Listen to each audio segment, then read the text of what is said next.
Hello there, my name is Dan Macy and I am a recruiter working at Parkwell, where I deliver front office candidates to leading wealth managements and private banks, some of whom I'm delighted to say have joined us here today. As I said, I will be your host today, and so would like to welcome you to the first in a series of webinars discussing some of the issues around recruitment, staff retention and benefits during this ongoing health crisis. For this first discussion, we have asked James Brown from our sister company, Compeer, to talk to us about remuneration. Using data taken from Compeer's biannual remuneration survey, in which James speaks to over 40 firms across the industry responsible for employing over 10,000 people, he will give us some very interesting analysis on remuneration last year compared to this year, as well as some of his predictions for the future. The report itself is a very valuable tool with information collected twice a year in May and November to ensure accuracy. It enables clients to compare remuneration, working hours, leave and benefits against the market or within a defined peer group. It is a unique way for determining remuneration trends and retaining key staff. Indeed, clients of the survey have a higher rate of staff retention than the industry average. If you would like any more information on the survey, I'm sure James would be very happy to speak to you. We will then hand over to Prash Arora, a senior recruiter at Parkwell, who will give us some thoughts on how firms will be able to recruit and retain staff going forward, as well as some of the challenges of working from home. Finally, we will have a panel discussion with three leading members of the industry. Emma Hardiman is the Director of Commercial Analytics at Charles Stanley, David Howard is the Head of Client Service and Proposition at Rathbones, and Martin Perrin is an NED at Investment Managers Fisk. I'm very much looking forward to hearing some of their insight into the current situation and how they plan to take things forward.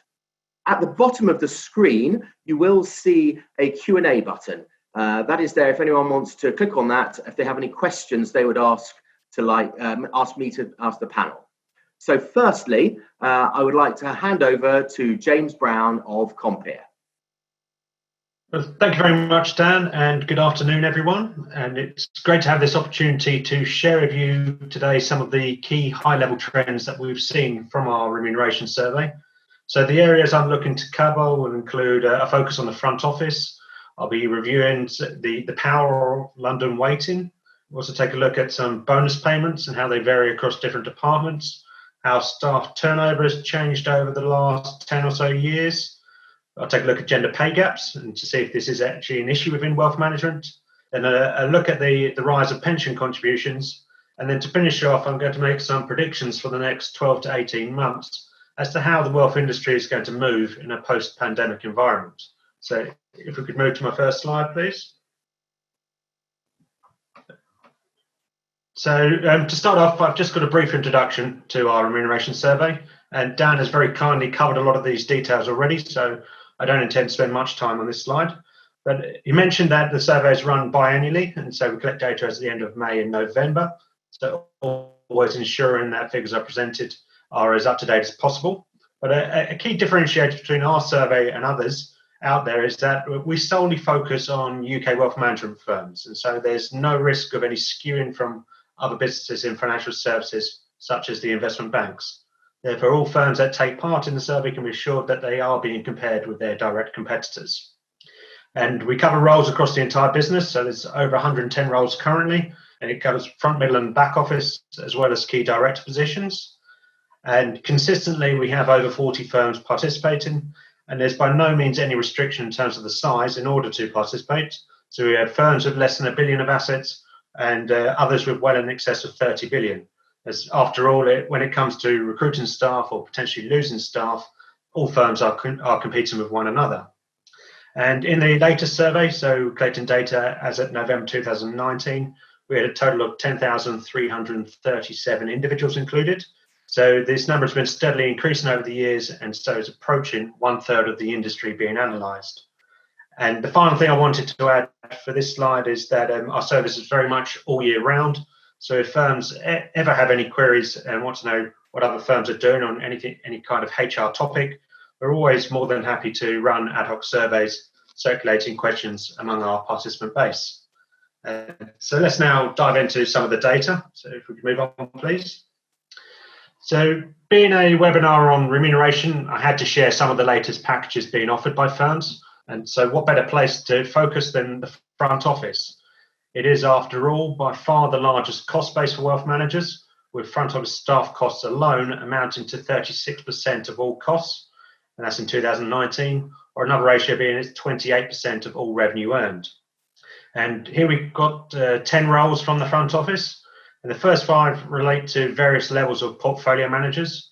So these staff members will be responsible for both maintaining the relationship with the client as well as managing the underlying assets, with the levels ranging from level 5, where the person is just starting to build up a book of clients and maybe generating up to £300,000 worth of revenue, and then up to level 1, where they'll be managing, in some cases, well in excess of 200 million of assets, generating revenue over 1.6 million, and often will also have management responsibilities. And the first thing I wanted to note is the substantial packages that are currently being paid. And by total packages, so that includes basic salary, bonuses, car allowances, and LTIPs. In London, it ranges now from 75,000 to in excess of 350,000. And these are in fact median values. So if I was to show this equivalent table but for upper quartiles, the range would be from 90,000 to as much as 450,000. So it's no wonder, therefore, that they are absorbing such a high proportion of total costs. And the next thing I'll note is actually the relatively small difference in total packages between the London and regionally based individuals in these roles. In fact, the median total packages for levels 1 and 4 were higher in the regions. And the London weighting therefore applies to basic salaries, but with the high formulaic element of the bonus, the total packages are actually heavily influenced by individual performance. And so location is less relevant. And this is a trend we've consistently seen over the years. So as the productivity of staff has improved, so has their pay packages. And it's one reason why wealth managers seem to struggle to achieve scalable results, because costs are often increasing at the same rate as revenues. Now, the final 5 positions in the table all relate to financial planning. And this is an expanding division among many wealth management firms. And so here you've got a guideline as to the sort of packages that these staff will be demanding. And for many of the top planners, they'll be expecting 6 figures. And as financial planning becomes an increasingly core service, I'd not be surprised to see them searching for packages more in line with what we see with the portfolio managers. And once again, that'll be a potential hurdle for firms looking to achieve scale and both improve revenues and their profit margins. The next slide, please. So during the previous slide, I touched upon a lack of London weighting, and that's for total packages among some of the key front office roles. However, I wanted to see if this was consistent across all of the roles that we cover, and also if it's changed in the past 5 years. And so to do this, I took a closer look at each of the roles in which there was a sufficiently large sample of both London and regionally based individuals in both our surveys in 2019 and 2014. So in total, I covered 57 roles, and then calculated the average markup in both basic salary and total package when you compare London to the regions. And the results actually came out remarkably similar in 2019 and 2014. So coming out at just above 30% for both basic salary and total packages in each period. But although there was a small increase in the number of roles in which the markup was in excess of 10% of basic salary.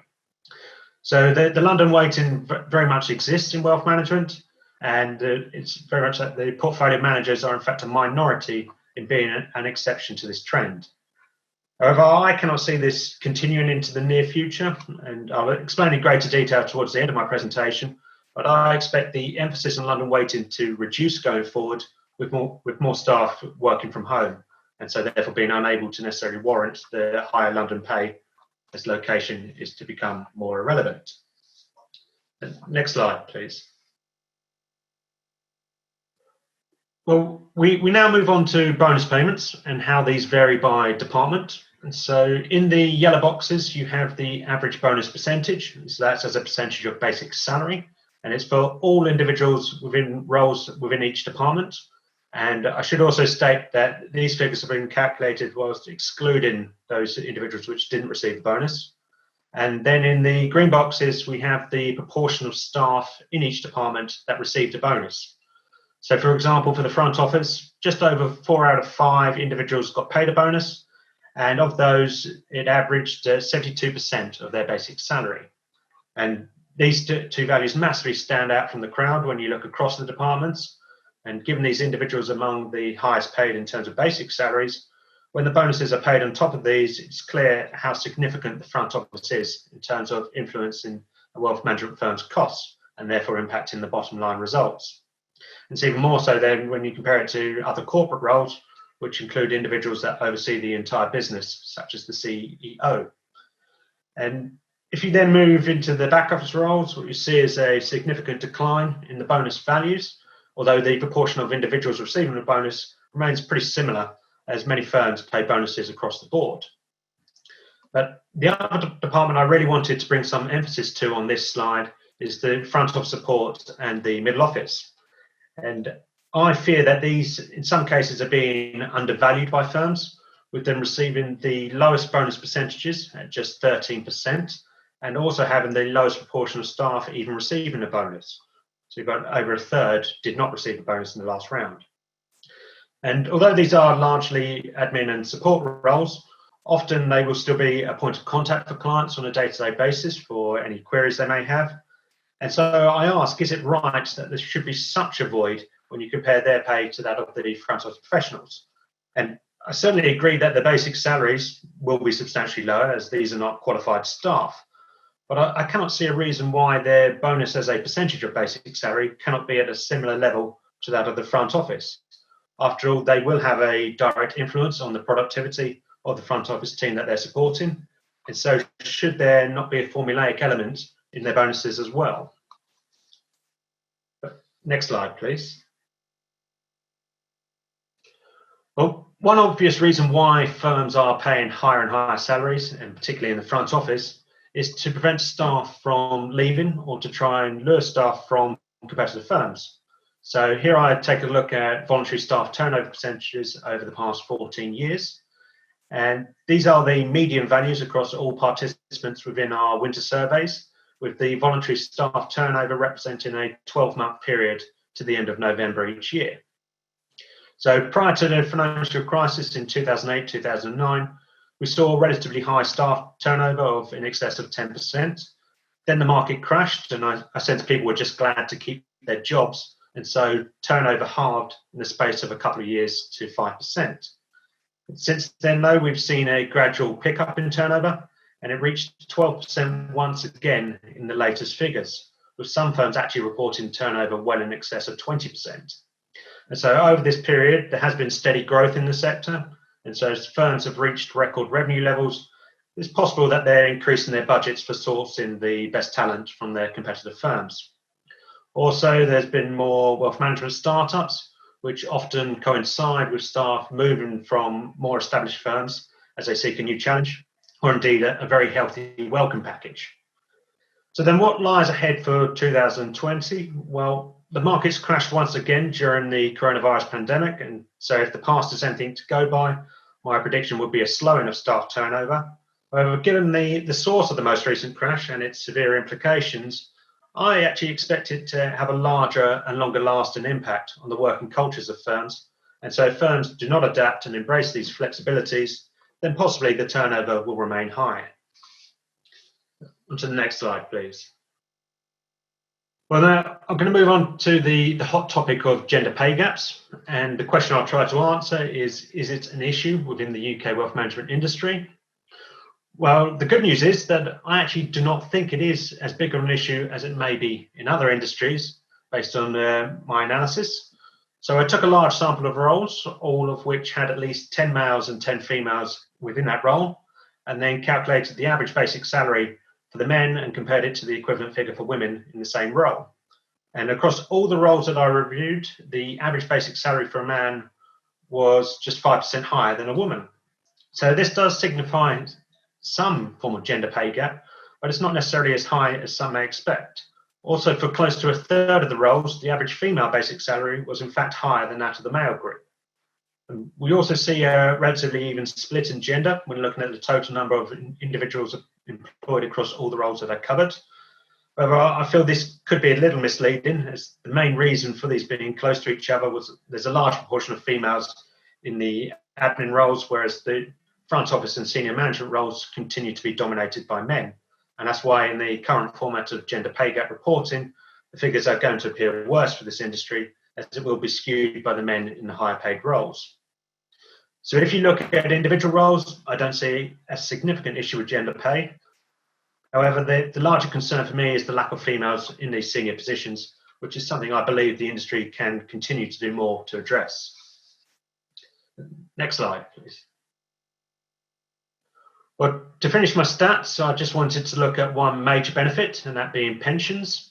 And this has become an increasingly important benefit as individuals consider retirement, possibly as they seek that comfort in having a place by the sea in later life, as portrayed by the picture in this slide. And so I've focused on the defined contribution pensions, as this is what the majority of individuals are now receiving, with the DB schemes gradually dying out.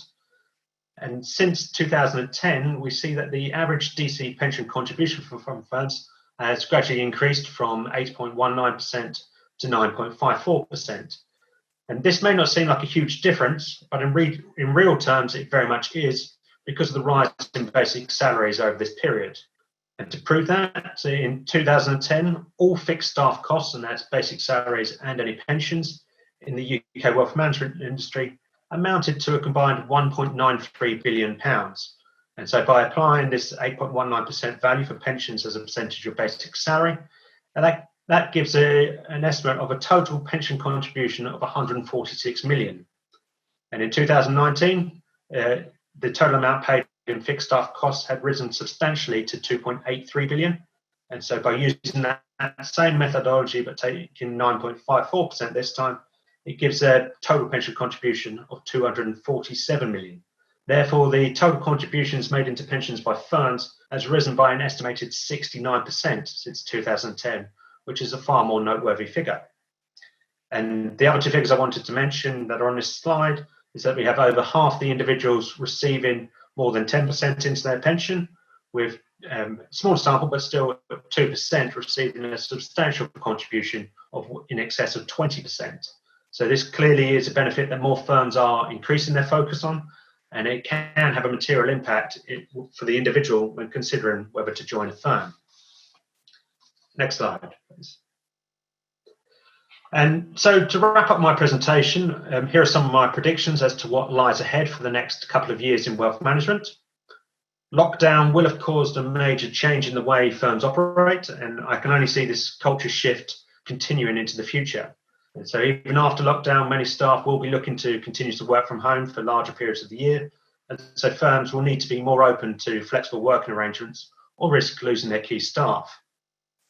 And with more employees working from home, we could see a demise in the London waiting over the coming years.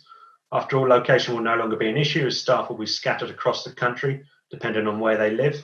For example, they may actually resort to living more in the regions where you get more for your money in terms of the household. But you can still continue to manage your client base by means of virtual meetings and digital services. So pay will then be determined by individual performance rather than the office in which they were previously based. And from speaking with firms, many will have already delayed their pay reviews to at least 2021. And so basic salaries are projected to be flat for the next year. Some have even actually considered pay decreases for senior management, for example, although in most cases they have opted to remain flat. And given the largest bonuses are in the front office and tend to be linked to revenue, one can expect to see a squeeze in these bonuses given the impact on asset values from market crashes and the direct link these then have to the fees generated by wealth managers. And finally, there is likely to be a distinct shift in technological requirements with both positive and negative implications. So as firms embrace digital services, it could well drive future business growth. However, with more staff working from home, there's bound to be issues with security, such as with emails. There could be concerns with ongoing access to core systems and possibly network complications with people trying to access the network from multiple locations at the same time. And that's to just name a few of the potential negative implications. And then to add to this, there could well be a need to change insurance policies to as further complications. So there's going to be plenty of changes, and it's going to by no means be an easy ride.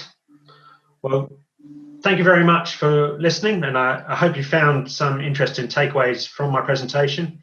And as Dan mentioned, if you do want to get in touch, please do not hesitate to drop me an email or give me a call. I'll be more than happy to answer any questions you have or discuss what we can offer in terms of our remuneration survey. So I very much hope you enjoy the rest of the webinar, and I'll now pass you back to Dan. Lovely. Thanks very much indeed, James. I think some very interesting and a few surprising results in there. One thing also is we will be sending out slide packs containing this information over the next couple of days. So don't worry too much if you missed a few of the finer details. They'll be coming to you anyway. Next up is Prash Arora, a senior recruiter at Parkwell, who will be giving us some of his thoughts on working conditions in what people are calling the new normal, and what people will be looking for in a new employer if they are looking to change, and a few other interesting topics. So over to you, please, Prash. Thank you, Dan, and good afternoon to everyone. So, as mentioned, I'll be talking about where we are at the moment and some challenges and opportunities to think about in the current environment. The next slide is firstly a quick introduction. I have over 10 years senior level search experience within wealth and asset management, and prior to that, I have a background within front office asset management. On to the next slide, and for those of you who are new to Parkwell, we are a management consultancy running change and transformation projects for clients with particular expertise in the private banking, wealth and asset management sectors. The recruitment arm, led by Dan and myself, have a strong track record hiring key staff across all business functions in these sectors. So on to the next slide, and let's have a look at where we are currently. Obviously, the biggest adjustment everyone has had to make is remote working. Most surveys suggest that over 60% of professionals prefer to work from home, and over 90% expect a flexible working from home policy to continue post-COVID-19. Companies have been affected by many swift changes in operations and processes over the past few months, and ensuring communication with clients and engaging remote employees has been key. We are learning the benefits of working from home. There is a better work-life balance, the commute has gone, we have tailored and flexible working environments. A direct result is that we have massively reduced the collective carbon footprint. However, we are in a people and client-facing business. As a company, you need to adapt to ensure your teams continue to achieve in a secure and compliant manner. So on to the next slide and some challenges. The pandemic has forced staff across the wealth management industry to overcome the challenge of remote working. For front office staff, this poses the issue of managing client relationships via video conferencing, while back office staff must ensure regulatory requirements are upheld as employees work from the safety of their own homes. Now, more than ever, is a challenging time for leadership and HR teams, and HR policies need to adapt to accommodate the changing employment landscape. Leadership teams also need to ensure that employees have the right tools and skills to continue to grow revenues while working remotely. And on to the next slide, please. It is important to understand how the working environment has changed and the impact on your company's culture. Look at your employee engagement, i.e. your employee value proposition. Now is an excellent opportunity to reassess your EVP, not only for current employees, but also future employees. Your EVP should tell a compelling story around your staff, your core purpose, your strapline, the benefits of working at your business, the learning and development options, and your diversity policy. If you have a clear and strong EVP, you will attract candidates that are more likely to become highly engaged employees. Learning and development is especially important in regards to your retention of staff and attracting future talent. It is vital that you maintain focus on the development and progression of staff, and continue to review your team's upskilling. Also look at your diversity policy. Candidates will want to join companies where their values are aligned. Now is a good opportunity to put in plans that address the fact that the office environment is unlikely to look the same again. However, the company's dynamism and employee engagement remains the same or even better. Companies with an aging client base also need to think about the expectations of a new generation of clients and ensure that they have the right people and technology to succeed. Carrying on with solutions and on to the next slide, if we look at technology, for an industry built on strong personal client relationships and face-to-face meetings, the challenge of remote working has been met by technology. Businesses have very quickly realised their shortcomings and improved digital communication, both internally and externally. This environment does pave the way for digitalisation. Technological capability is being addressed at an accelerated pace. Firms with a functioning client portal have been able to offer a high level of self-service and reassurance throughout the crisis. Embracing this technology will continue to provide a better quality service, and continuing to invest in innovative technologies will drive your business forward. This strong digital offering will also be key to attracting high caliber candidates to your business. And if we look to the next slide on HR policy changes, HR policies do need to adapt to accommodate the changing employment landscape. When interviewing remotely, you need to ensure a smooth candidate journey. Make sure there is a clear process and maintain consistency. This protects your brand, and this keeps candidates engaged throughout the process. There now does have to be a real focus on diversity and inclusion. They say that in general, diverse firms are more likely to grow and improve their market share. Now, can this apply to wealth management? Let's hope so. A forward-thinking diversity policy with flexible working practices will help you retain top talent and help you attract high-quality candidates. Continuing on solutions and onto the next slide with growth. In such a client-facing and trust business, it is very difficult to grow while working remotely. Your sales and marketing plans need to adapt, and with around 3% of revenue spent on marketing, is there now a case to increase marketing spend for new and effective strategies? Your share of wallet with existing clients can be developed, or the acquisition of a complementary business could also be an option. There will be individuals and teams from your competitors that may not have been treated fairly by their employers during this environment.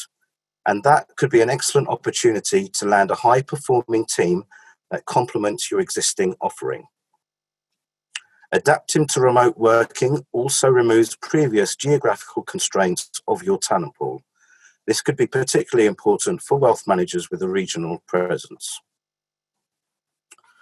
So on to the next slide, and looking forward, we do believe that remuneration will be flat, and for the many, bonuses will reduce or be deferred as revenues and margins come under increasing pressure. Candidates will want more guidance and reassurance around their career moves, and when recruiting, the candidate journey and online experience will be increasingly important. Working practices need careful consideration, and flexible working policies with a flexible benefits package will be a very attractive differentiator. So to conclude my talk, we are in a very different employment landscape from a few months ago, and finding good people, I'm afraid, will not get any easier. There has always been a strong emphasis on relationships, and this, combined with the best-in-class digital offering, will be key to future growth. The industry remains in a strong position. Improved technology, a clear EVP, flexible working policies and flexible benefits all need to be in place. Showcasing these provisions as part of a candidate attraction strategy will be key to retaining staff and attracting talent for your future growth. Thank you very much for listening today. I hope you found that useful, and back to Dan. Thanks very much indeed, Prash. I think a lot there for us all to think about. Some very interesting thoughts. I'm now very pleased to be introducing the panel. As mentioned earlier, Emma Hardiman, Martin Perrin, and David Howard. As I also mentioned, there's a question box at the bottom of the screen if you would like to ask the panel any questions during the sessions. But firstly, I will ask the panel to introduce themselves, starting with Emma. Hi. Thank you very much to James and Prash for the presentations, and to Compeer for the invitation to participate in the panel discussion today. So my name is Emma Hardiman, and I am the Director of Commercial Analytics at Charles Stanley.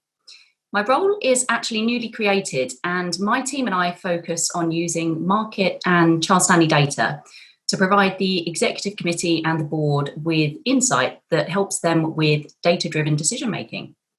I've actually been at Charles Stanley for just over 8 years now, and previously I've worked in roles in the CEO office and in the finance division. And prior to joining Charles Stanley, I built my career in financial services at Aviva Investors, RBS, Coutts, and BNY Mellon. Lovely. Thanks very much indeed. And now over to Martin. Sorry, unmute. Good afternoon, everybody. So my name is Martin Perrin. I actually come to this from a career mostly in international software and electronics companies. And my entree into fund management is being grilled by fund managers. So today I'm almost a poacher turned gamekeeper. And today I'm wearing a different hat. I'm a non-executive director at Fisk. Brilliant. Thanks very much. And finally, David. Good afternoon, everybody. And thank you, Compeer and Parkwell, for inviting me onto today's panel. My name is David Howard, and for the past 4 years, I've been the head of client service and proposition at the wealth managers Rathbones. Having first qualified as a chartered accountant, I spent my entire career of almost 30 years operating in the private client space. My current role is varied, but in simple terms, I worry predominantly about the design and build of what we do, how we do it, and to whom. Prior to joining Rathbones, I spent 3 years as the Chief Administration Officer at Brewin Dolphin, where I oversaw the redesign and build of the front office proposition, particularly around suitability. Before joining Brewins, I was the Chief Operating Officer at Williams de Brough for 4 years, and prior to that, I spent 14 years at the Anglo-Dutch Private Banking Group in Singapore, Beaufort, where I held a number of roles, including Finance Director, Ops Director, and UK COO. Excellent. Thanks very much, David. So we'll get started with the questions, but just so that everyone knows the kind of format we're going to go through, I'm going to ask the question and then let everyone sort of answer it themselves first, and then open it up to everyone to have a little bit of a discussion afterwards if anyone has any comebacks or has anything other that they want to say. So let's get started. James, I had a slide that shows a very steady increase in voluntary turnover of staff from 5% in 2009, increasing to 12% in 2019. I'd be interested to see what the panel think, whether this will be effective going forward, what will be the future for that sort of thing. I'm happy to kick us off with this one. So I think that James made some really relevant points around something that could drive voluntary turnover higher would be if firms were slow to embrace things like working from home and flexible working, the things that are becoming vitally important to our working lives at the moment.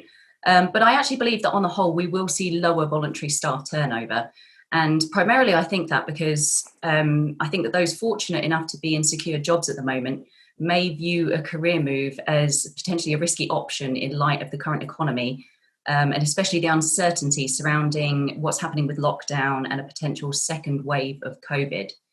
I also think that financial security of firms will be a concern for job seekers, and potentially if firms have tight cost control, there may be fewer jobs available as well. So that will naturally also reduce the voluntary turnover. Okay, thanks. Martin?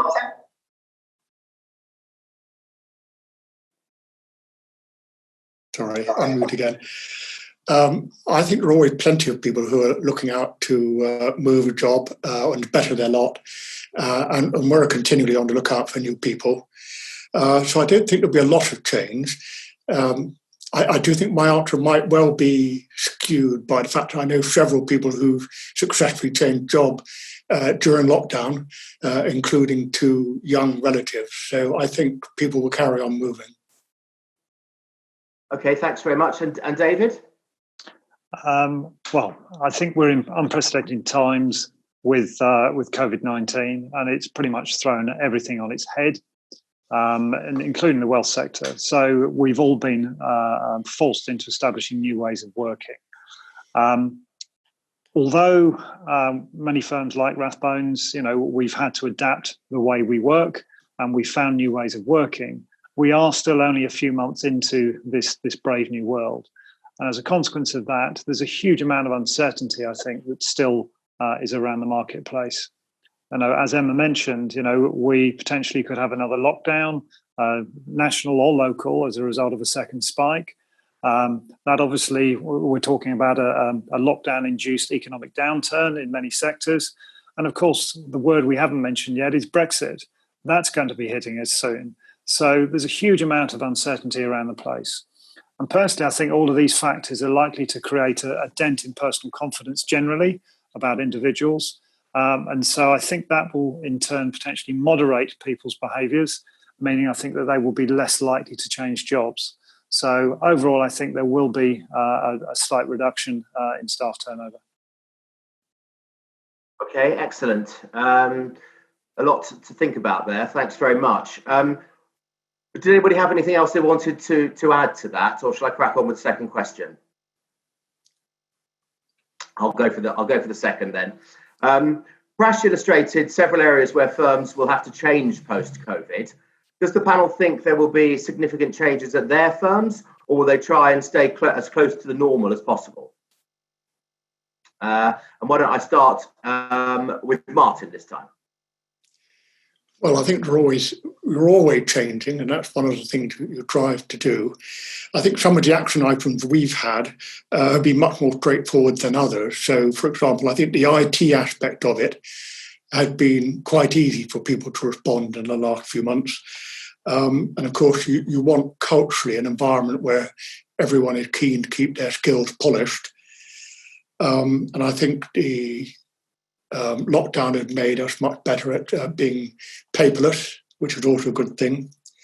I think one area I'm worried about is security, not just our own security, but our clients' use of email, for example. I think email is a very great area of vulnerability. So I think we're going to have to be changing and manage that area of management. Personal relationships, I think, of course, are always important. And after the drop in the market in February, we had a huge increase in customer engagement, which is good. But going forward, I can see, for example, company visits will perhaps be much more harder to secure than they have been in the past.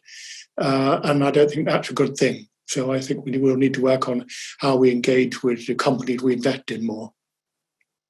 Okay, thanks, Martin. Emma?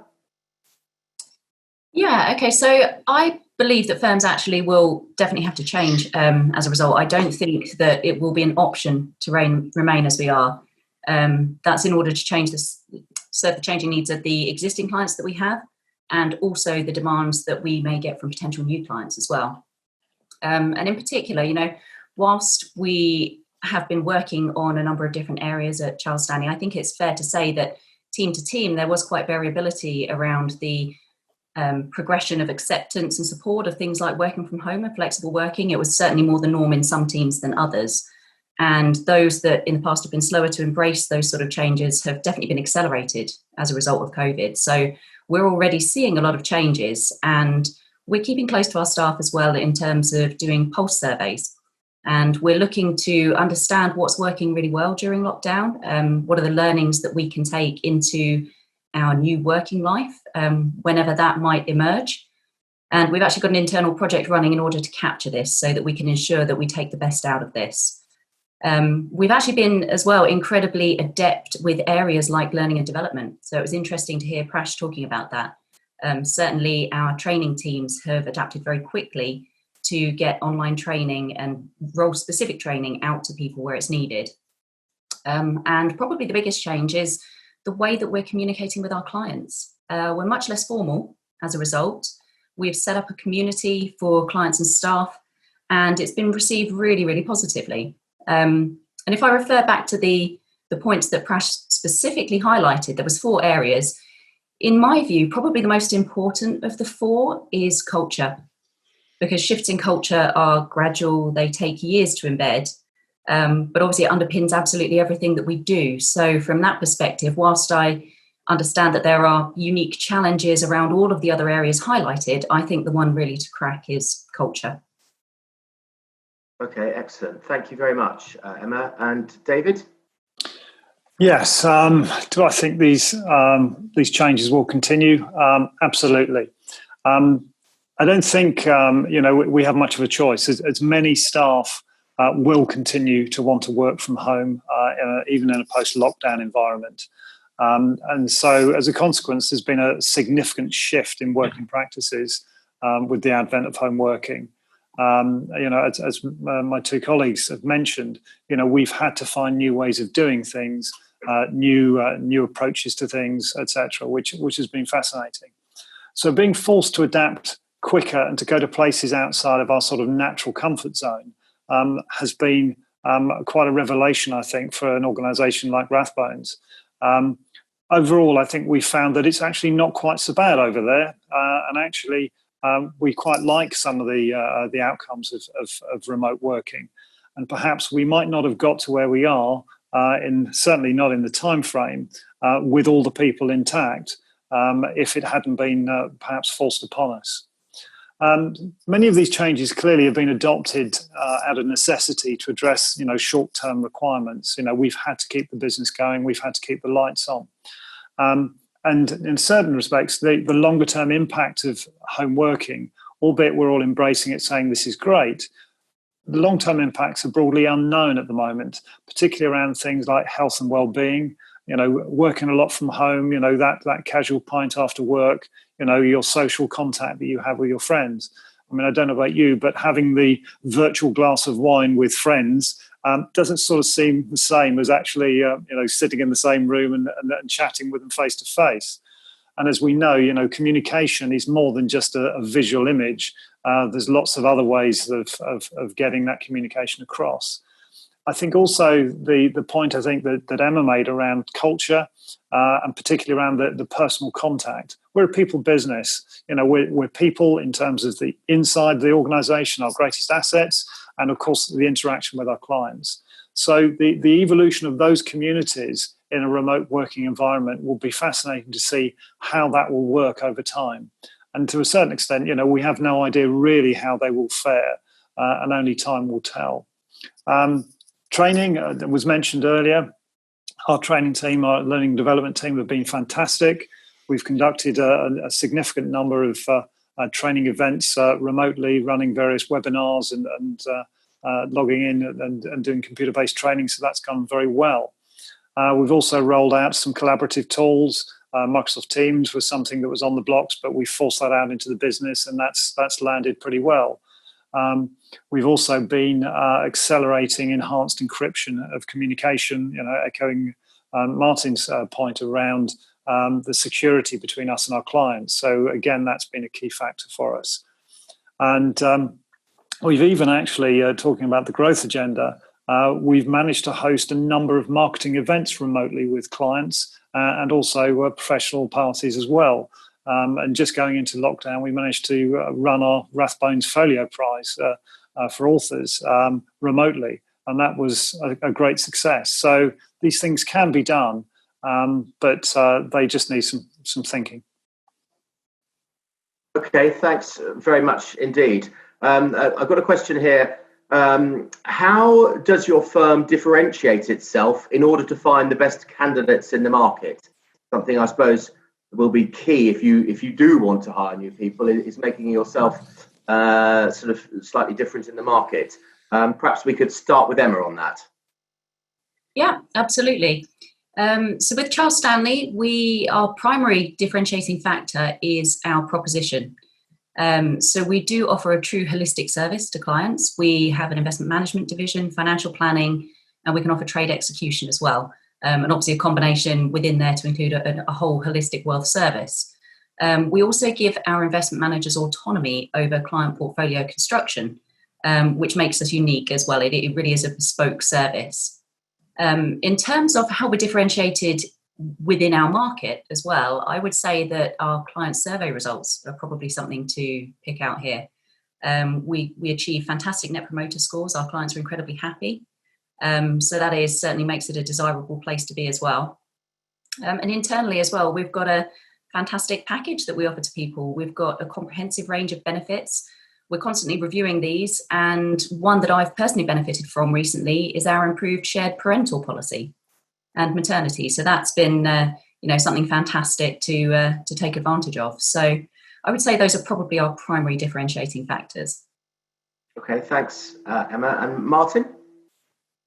Well, I think in terms of attracting wealth managers, one of our features is that we don't impose model portfolios in a manner which might otherwise force a wealth manager to be more of a relationship manager. And one of the reasons I think we can do this is we're quite a small firm and we have a lot of internal interchange of ideas. More widely, we've recently installed a new generation front and back office system, and that's driven if you like, an uptick in professionalism all around the firm, which is always a good environment for people to work in.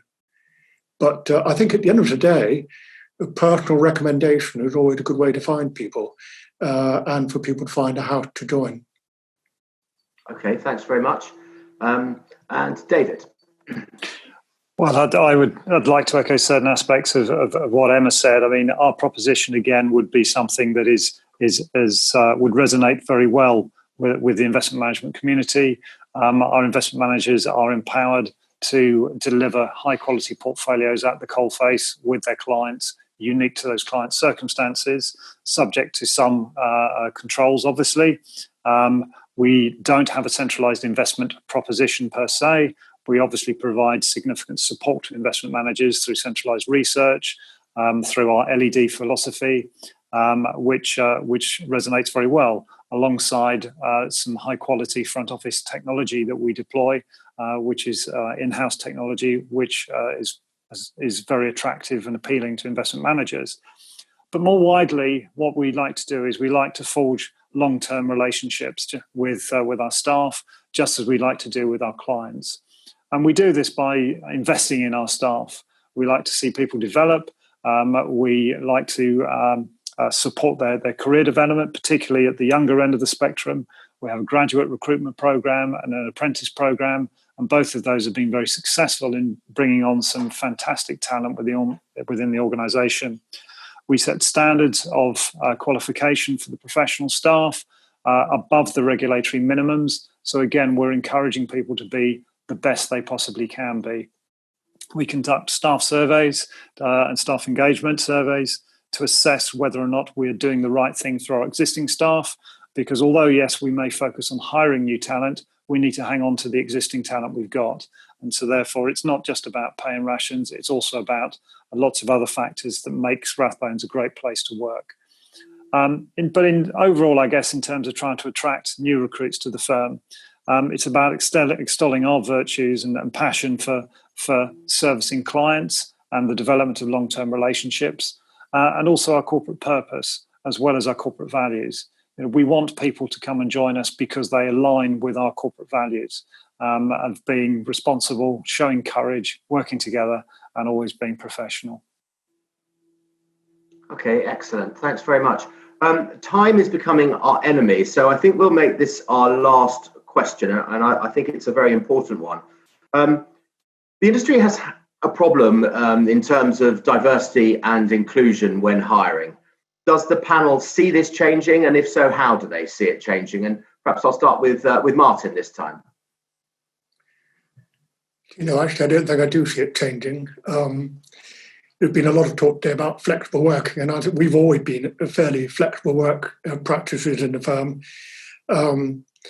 But I think the other thing about being flexible, we live in a world where everybody is called to be always on. A customer always expect to get through when they pick up the phone.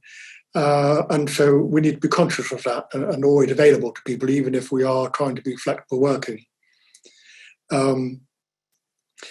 I think one other thing I will add about flexible working in a new environment is that you're probably going to be more